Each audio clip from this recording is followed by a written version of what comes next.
ScaryDAve at Primitive Customs, and today I'm going to teach you, yes, the floating head is going to teach you how to make leather biker patches. And if you don't feel like making them by the time you see how much work goes into them, well, you can always buy them from me. How many of you figured out? That's kind of the point here anyway. I'm ScaryDAve, gonna teach you how to make them leather patches. Gonna carve them up right, gonna paint them real nice, gonna teach you how to stick them anywhere you like.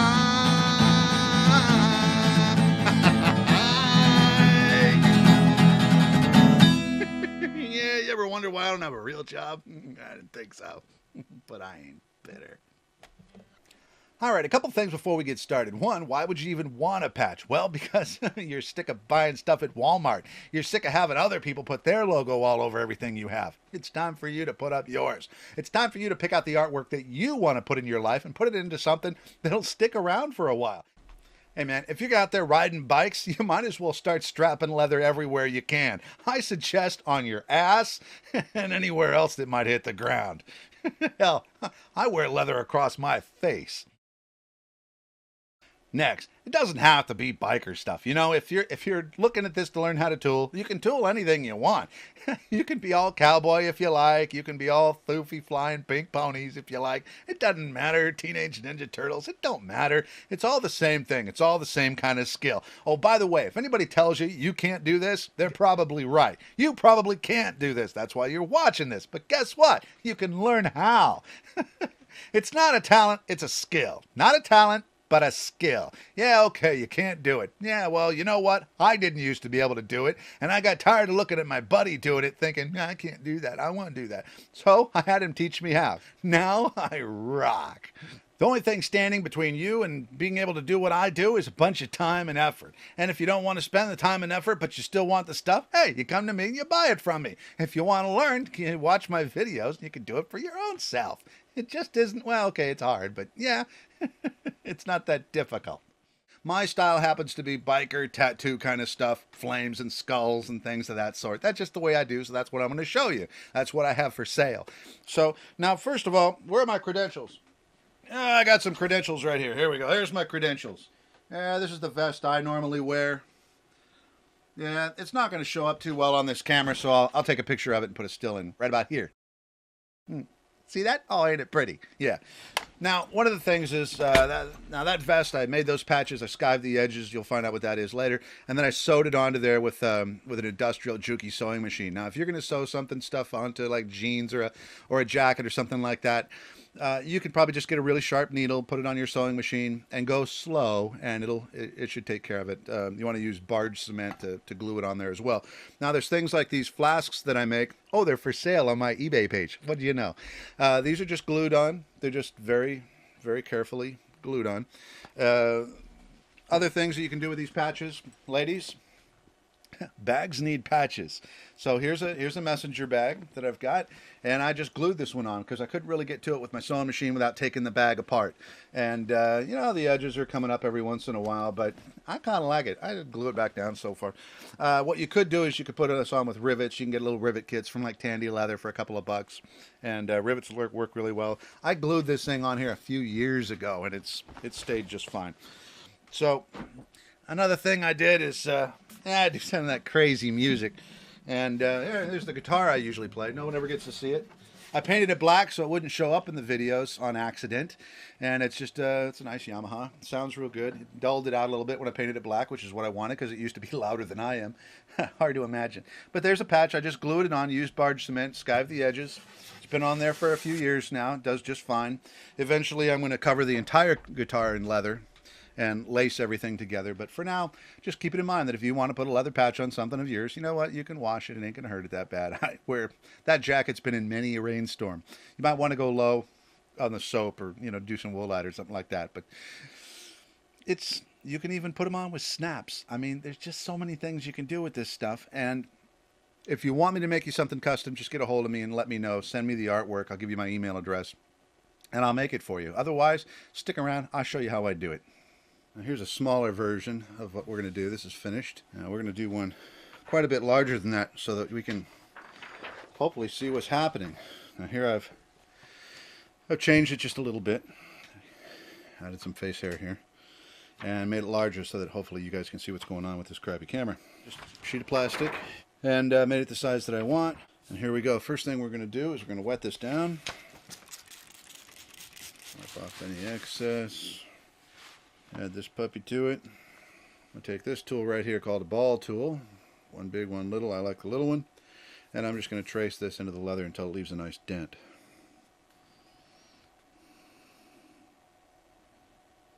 Doesn't have to be perfect. It's a skull. Skulls can have imperfections. Also, if you don't trace it exactly perfect with the ball tool, when you go back over it with the swivel knife later, you can fix that. You can make mistakes and still be able to save it. We'll go over some of that as we go.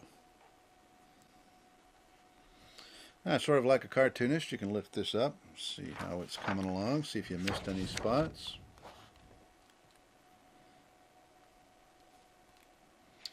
Hey, looks pretty complete. Now what we're going to do is take our swivel knife, run it across a strop. This is got jeweler's rouge on the back side of a piece of leather. If we find that our work is catching or not cutting smoothly, it's most likely because the knife is not sharp. And you can see I'm not following the lines perfectly because I don't care.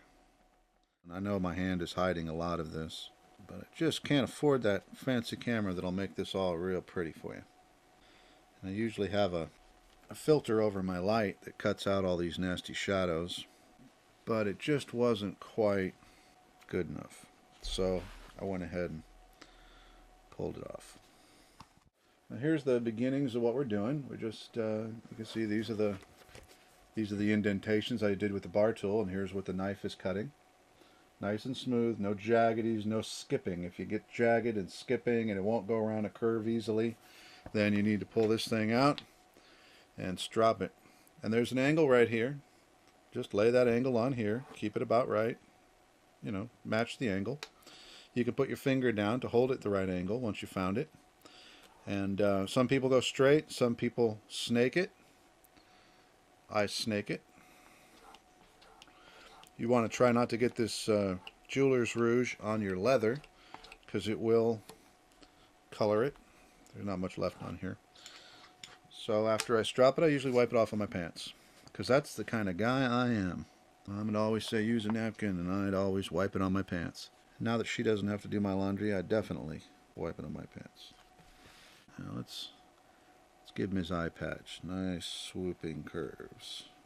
And you can see I did a little change here. I'm just going to go ahead and work right around that change. Now I can feel it skipping a little.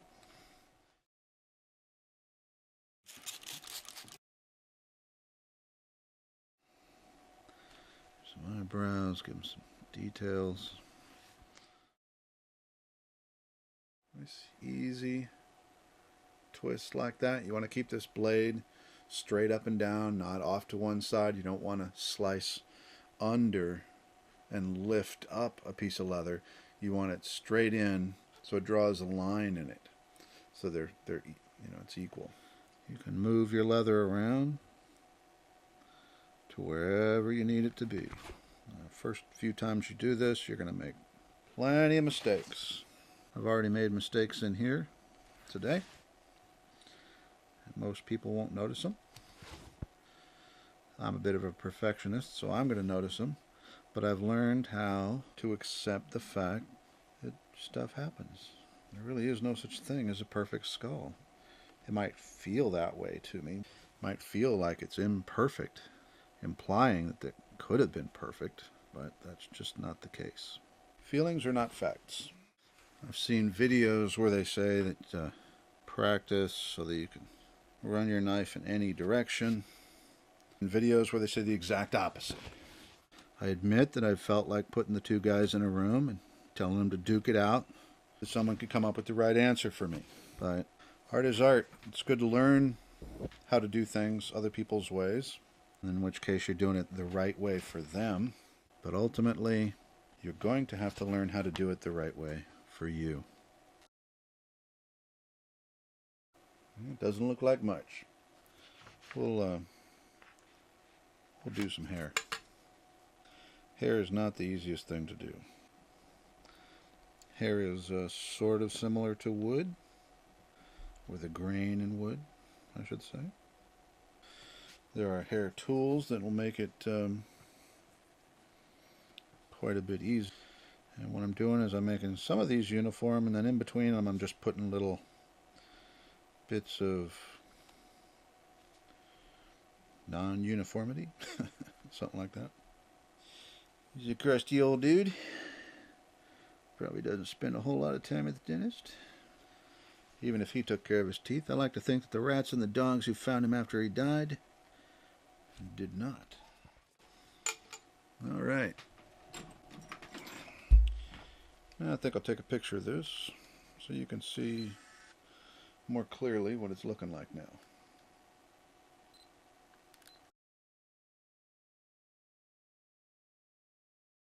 Okay, our next step is we're going to bevel this. I'm going to start with the parts of it that are the highest up, or the closest to us, I should say.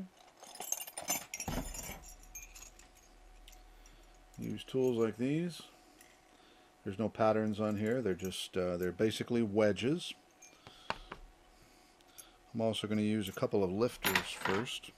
And what the lifters are going to do, I'm going to wet this a bit.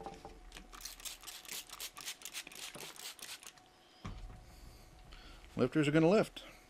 There are places where I want to have more depth. So before I go around and bevel, I'm going to lift those areas up. There's an area that used to have a mistake. It just got covered up.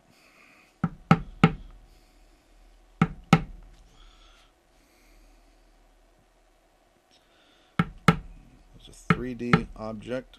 This is not a drawing. This is not a airbrush. It's not a painting. So we want to make sure that it feels like a 3D object. So we lift sections of it up. You can't listen to that voice that tells you that you suck. Everybody sucks. Michelangelo sucked. He got better, but there was a time when he sucked. Alright, so I'm going in places where I want to really separate things from each other. Putting a facet on it the way you would put on a stone, and it's going to catch more light because of those facets. It's going to give you more texture. I like texture. Alright, so here we just threw some facets in there. You know, they're lifting spots. Looks horrible, doesn't it? Doesn't just look like I just screwed it up.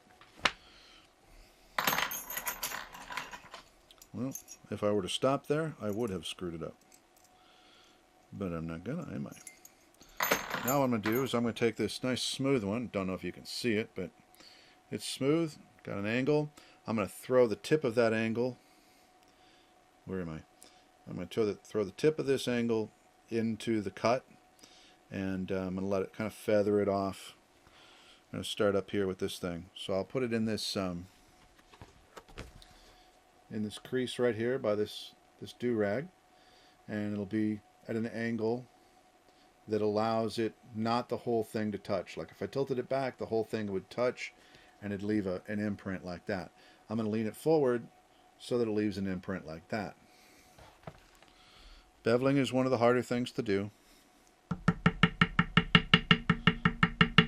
You have to practice to get rid of these. You'll find it with where there's, I don't even know if I can do it on accident now, where you get these lines like that. I don't know if you can see that. But these lines are because you're tilting it the wrong way. So usually tilting the wrong way is away from the direction that you're going in. So what happens is this back edge leaves a trail of where it's been. You want to lean it towards the direction that you're traveling in, so the back edge doesn't touch the leather, and that'll make those lines go away. Now you'll be thinking maybe, oh my God, you just ruined this thing. You just put this crap right in the middle of there. Well, you know, because I'm going to put a background on here. Funny thing about leather. Oh yeah.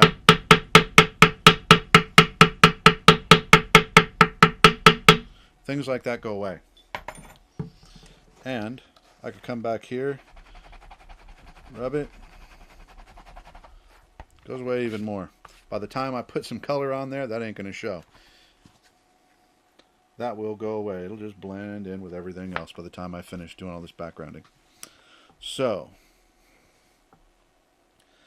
you start with the object that's closest to the front. In other words, since this rag is up front, see this eyepiece goes under the rag, so I'm going to do it next. I'm going to start with this rag, then I'm going to move back to the eyepiece, then I'm going to move through the layers of the face in a three-dimensional fashion, and I'm going to finish up on these swords, and then the background comes last. So what I'm doing is I'm starting up here, and I'm constantly pushing things down until the back is actually pushed down further than everything else, and that gives you the appearance of this being lifted up. And I can also flip it over and push in here and lift things up, and while it's wet, it'll allow it to stretch in such a way that it looks like things have pushed up, sort of like that rag did just then. And then when I put a sealer on here, it'll keep its shape. But for now, I'm going to start out by beveling the edges of this do-rag.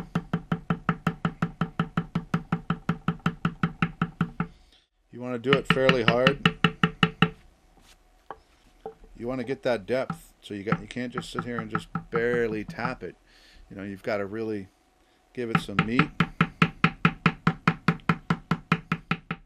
I've tried a lot of different things for my style. I like these urethane hammers. The problem with these is they tend to, this will fall out and they start rattling, and I have to drive nails in there to keep the rattling. So they're not as well made as those steel and rawhide hammers.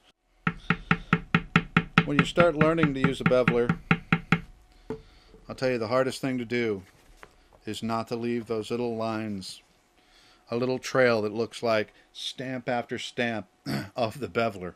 Now you can see right here, maybe you can see some lines in here where I backed up and I forgot to lean into the direction I was going, so it dropped those lines in there. You know, it's not a big deal. You can go over it and they go away. Later we're going to do some spooning. We can make it go away. I find that the people that have the hardest time to lose these lines, and of course I'm sitting here talking instead of paying attention, so they're going to show up. The easiest way to teach someone like that in a way that's fairly fast is give them some scrap leather. You could do this with yourself. Grab some scrap leather and a beveler. Close your eyes and start drawing lines with the beveler. And I don't think you can learn it faster than that, because what happens is your eyes are what are going to get in your way. It's sort of a part of life, you know. If you trust your eyes, anybody that's ever seen a magic show knows that you cannot trust your eyes. So that once you close your eyes, then you can start engaging in reality, and the reality of what's actually going on regarding the line of force going from the hammer down through the tool into the leather, and the directions that are involved in the path of this force. And you will find that if you close your eyes, it becomes much easier to learn how to do this. And once you get good at it, and you believe you're good at it, and you go, oh, I can do that, then your eyes don't get in the way anymore. When I have one object over another, I use this smooth-faced beveler. Now, I'm almost done with these one object over the other places. And when I am done with them, I'm going to move over to a checkered beveler, which is going to help me blend it into the background. more easily, because I'm going to use that same background tool right here. And yeah, you like my tattoo? We don't want to use the checkered background up here, because it'll put a pattern in that we don't want. We want some nice smooth edges. We're not going to bevel much of the hair, but every once in a while we're going to make one lock sort of stand out. And we pick the line that does that, and we bevel that line. The rest of them we're going to do with a spoon. Alrighty, well, that's pretty much stuff on top of stuff. Now we're going to move over to a checkered beveler. I like to keep all my stuff handy. And a little leather cup that I put together a while back. There's a checkered one. A lot of people use these wooden stands with lots of holes drilled in them. I do use that to store all my stuff. But if I do too much work right next to it, it drives me just insane listening to all that stuff jingle. So I don't keep that on the same table that I'm hammering on. I use a leather cup that I just threw together, and that keeps the jingling down to a minimum. Now you can tell I'm hitting it harder as I go around the outsides, because this is what's going to bring it into the background. I want as much depth as possible here. I suggest, especially if you're just starting out, that you plant your elbow. Don't use your arm. Don't wag this thing up in the air. Just plant your elbow down on the desk and then twist your wrist like this and do like that. Don't let your ego get in your way. Do whatever it takes to get the job done.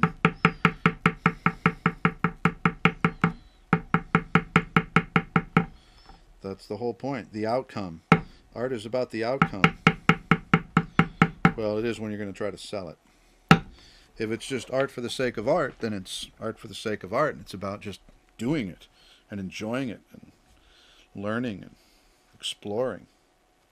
But once you start doing it for money, or for a living, or for gifts, it's about the outcome. Now, you don't always have complete control over the outcome. I find that my artworks, especially my wood carving, I go into it with an idea. Same as my videos. I go into it with an idea that I'm kind of shooting for, but I don't try to hold it just perfectly to this picture in my mind, because rarely does that ever happen. Usually, if I allow it to evolve, it's much better than I ever imagined it would be. Alright, so we've done all our beveling. Now I'm going to go around the edges with a really small background tool and mix that bevel into the background. I'll keep moving the tool around, twisting it so that the same pattern doesn't keep showing up. Sometimes I'll let it, but it'll blend in either way. This is just going to be so that the bigger background tool, we don't risk that thing grabbing one of our edges and messing it up. Push the background down further so that the parts that we're leaving up, the raised parts, are now more raised than ever. And they're not really raised, they're just where they started out. We've lowered everything. So here's some of this, what that's looking like. We're just slowly bringing it out. I'll take a picture of it so you can see where it's at right now.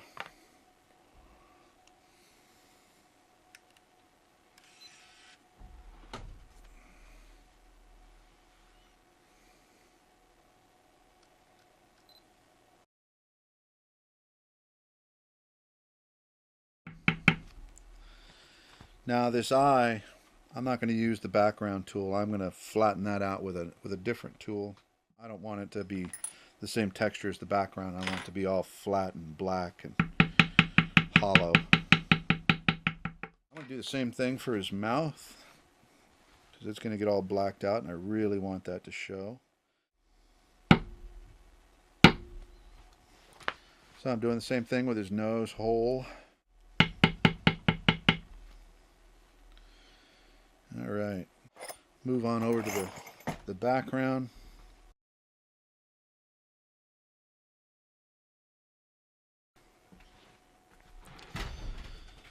All right, so there we are with the background texture put in. And you can see the difference between the mouth and the eyes and the nose and the background. And that's why I used a different tool there. I still haven't smoothed the edges of this with the spoon. I'm thinking it's a little off center. Got a little more headroom than below, so I might trim a little off that top. But really the next thing to do here is to go after it with a spoon, which is this guy. I guess I'll take another picture of it real quick just so you guys can see where we're at.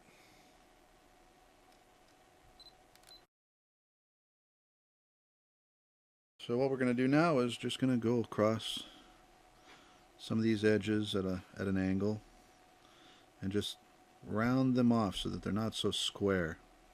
Now there's places where I didn't use the beveler, such as inside of these sword handles. I'm just going to run in there and I'm going to open those lines up with the spoon. And I'm going to lift a little bit with this too. You can kind of push under and lift, which is what I'm going to do with these teeth. I'm going to push under and lift a little bit. Get a little bit more 3D. Now another thing I've found that I can do if you really want to get into some detail. Now there's what happened there. You can see that where I stuffed it up into there, it really kind of lifted it up and gave it more of a 3D. Another thing that you can do is you'll see where it bulged up. You could go with your spoon and you can draw a line around that bulge. And that's another detail that you can put in there that I like. I think it adds to it. Can't do it when it's all that wet. You have to do it when it's dried a little bit. And then fade it up in to the areas above it. And I can do that little trick where I bring out the edge line anywhere I like. If I want to put a ridge around that eye right there, then that's what I do. I use the bottom end of this, I lay it up in there, and I just drag it around. And I get that nice little edge right there. No swivel knife required. And it just gives you a whole nother dimension of detail. And the more detail you put into something like this, the more people can stare at it and go, wow, look at that, look at that, look at that. More things that catch the eye. And once again, once you bring that in, once you get that detail in there, then blend it back out into everything else. I'm tempted to put some stitching around that eye patch. I could probably do it with the knife.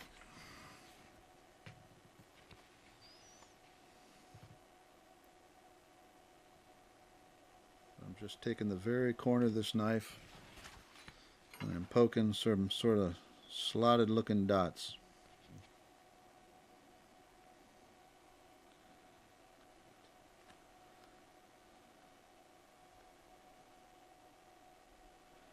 I'm tempted to put a Maltese cross inside of this eye patch. I really am. But then that starts coming up to the know when to quit aspect. So I think what I'll do is I'll just give it that edge. I made an eye patch for a guy once. Sort of a Harley Davidson sort of thing. You can see these spoons. Now, used to be before swivel knives, these spoons are what everything was done with. A lot of different kind of spoons. And, you know, from that, some guys started doing it with screwdrivers. And someone come up with the swivel knife and the bevelers. I don't remember all the names. And this really works best when it's too dry to use the swivel knife. These are pretty round.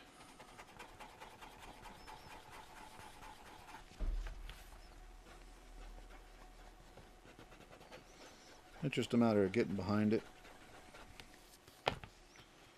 something round, and puffing it out. I think I'll do his do-rag too.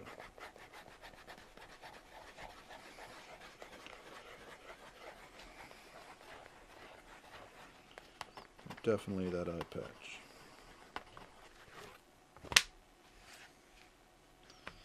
Alright, let's take another picture of it.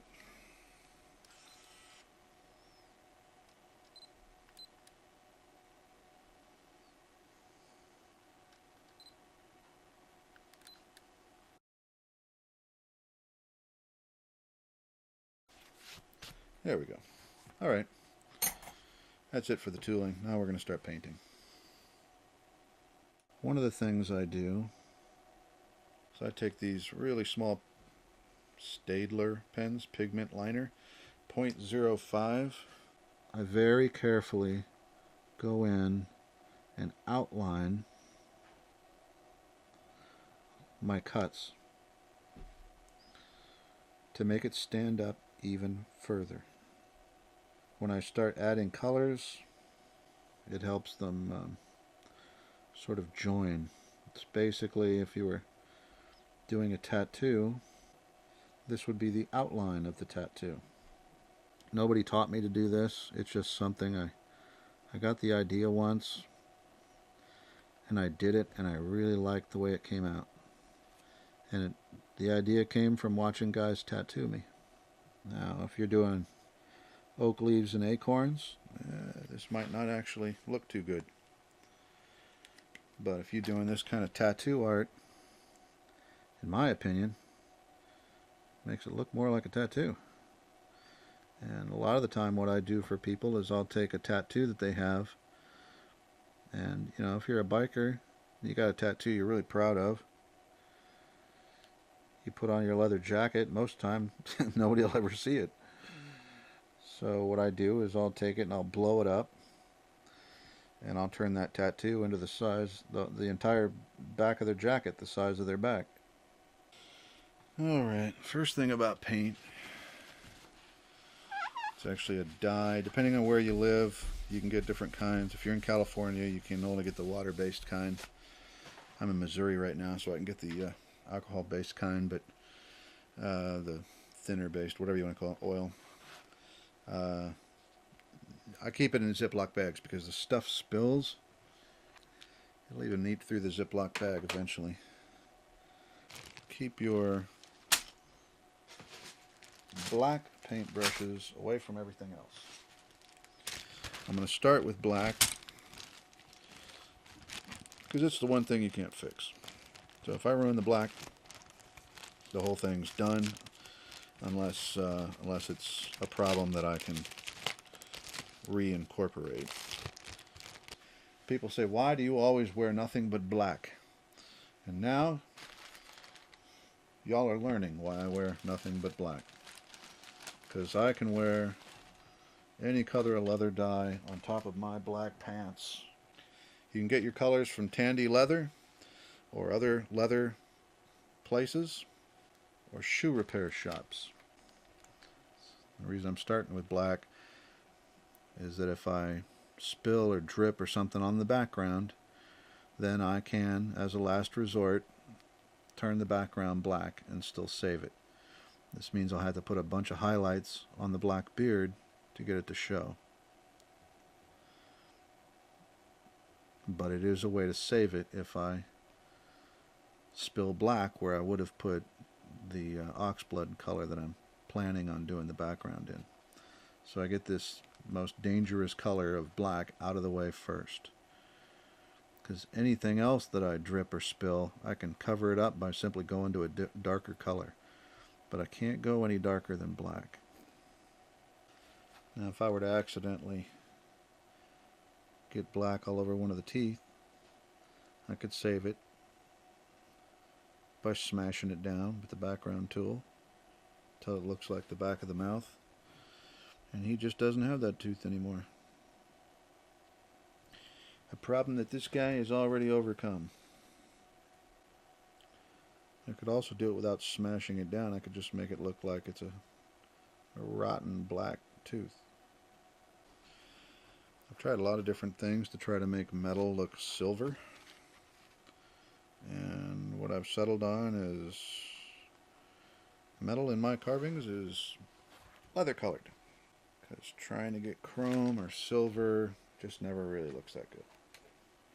Chrome always has these reflections going on. There's some blue to it. There's all sorts of crazy stuff going on. It just I don't spend too much time trying to make that work. I should probably point out that red has issues if you do it while the leather is wet.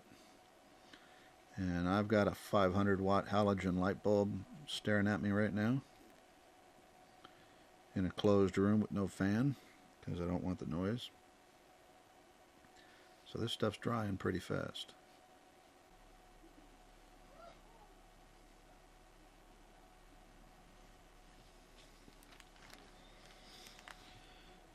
And I'll probably add a bunch of cracks in his forehead, give him some sort of almost a wood grain kind of a look to the bone.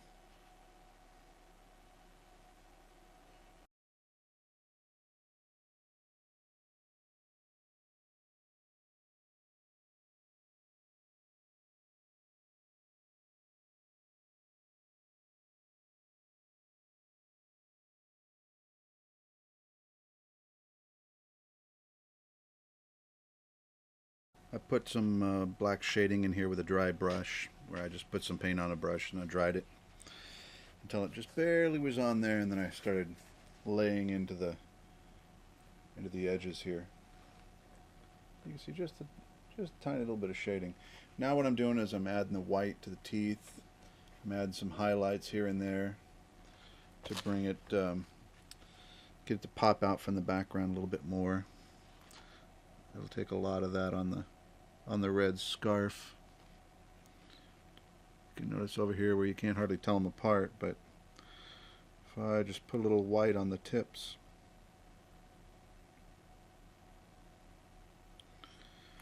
just a little bit on the edges, then all of a sudden your eyes start to fill in the gaps.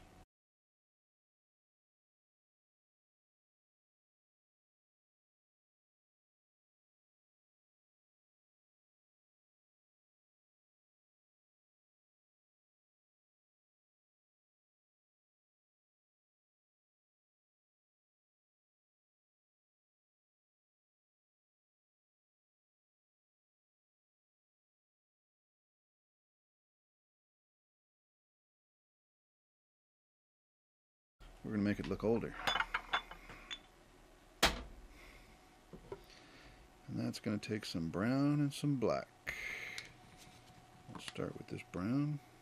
And you can see I just put some of that on a sponge. I put it in the cap, I put it on a sponge. What's happening is it's really only touching the top. Since I have a texture, it's not going down very deep.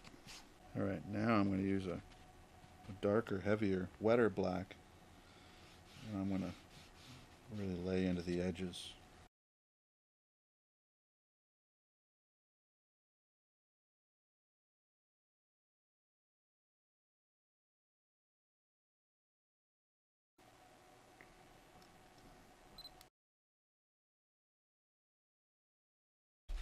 Next we're going to put on our sealer.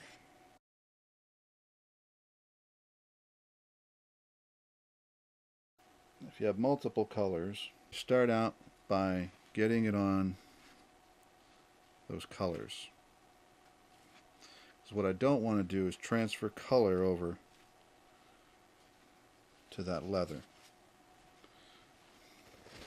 So I seal them up so they stay that way.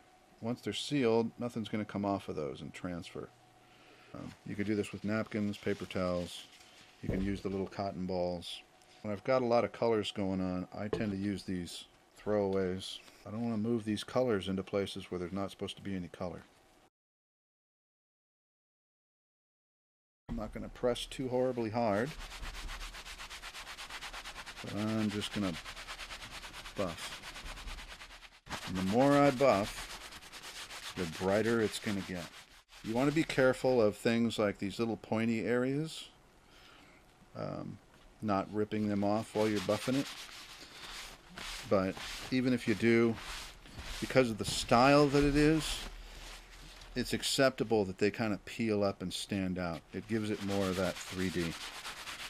If this was a cowboy scene or something like that, you'd want to avoid those kinds of shapes. Whereas this, I kind of like those little tips sticking up, because it's like, it just makes it that much more raggedy piratey. Now if I knew what was going to happen with this, if it was going to be glued to something, I would take a knife like this, and I would skive the back edges.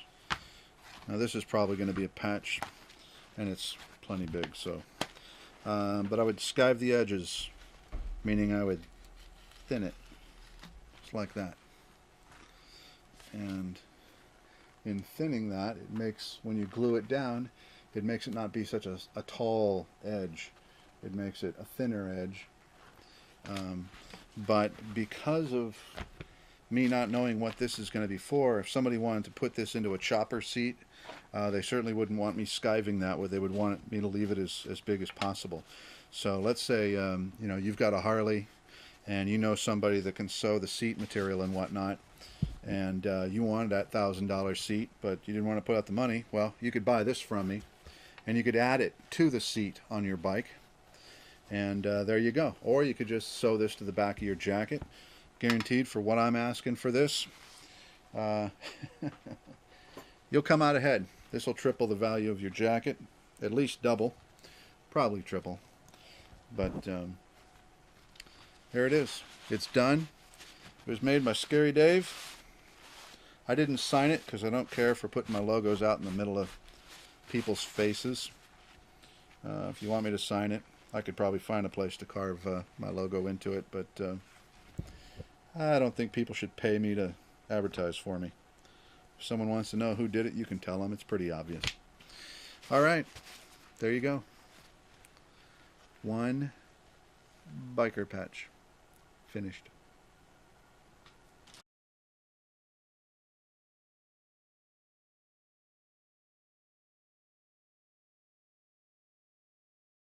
All right, so there's how you make a custom leather biker patch, or any other kind of patch for that matter. You're welcome. Now, you might ask yourself, what are you going to do with this thing after it's done? Well, you could sew it on the back of a jacket. You could put it on the back of a denim vest. How about a CD case? Or a laptop case? How about a computer case? Guitar case? You could make a purse out of this and make the top flap out of this thing. Yeah, there's a lot of things you could do with patches like this. Guys with bikes that can't afford to put those $1,000 chopper seats on there, you take something like this, you take it to a guy that can sew, and he can sew it right into the center of your seat. I try not to limit the creativity of my customers by creating the objects for them. I prefer to create the artwork, put it onto a medium that then they can build into the objects that they feel that they would appreciate this artwork on the most. Anyway, this has been ScaryDAve for Primitive Customs. How to make a custom leather biker patch. Have a good one.